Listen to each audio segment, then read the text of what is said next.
Hello, I've got a couple new features that I want to show you, and you can use this new tool here on the toolbar in the estimate form to jump from, right now I'm in the cost codes. If I click on it, it's going to jump to the remarks column. I click it again, it's going to jump to the location column, and then it's going to cycle back to the cost codes column. I think you'll find that useful. You can also press Control J for a controlled jump to jump back and forth using the same cycle. You may also notice that I have a tool here with the down arrow.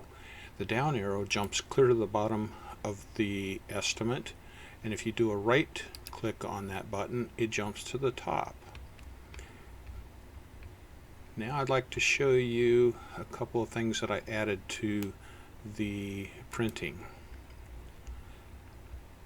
You do not have to keep repricing each time. You can avoid that if you haven't changed unit price books, so I'm going to say no here.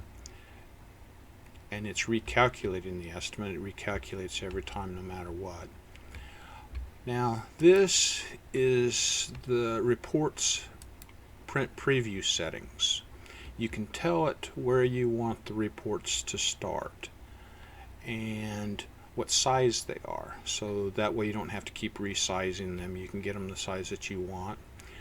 So the width of the reports, in this case I'm going to show you 3 reports, so they'll all be the same size.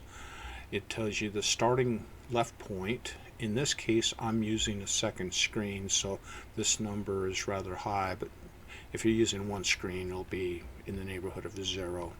And the start increment is from the top of the screen down, how far you want the forms to start. And the increment is between the reports. How many units do you want to increment? So I'm going to show you what this does. You can have positive and negative increments if you like. So now when I go to print the reports, you see it started up here in the top left. Move down. Okay. Now I'm going to show you if you wanted to just print them all side by side.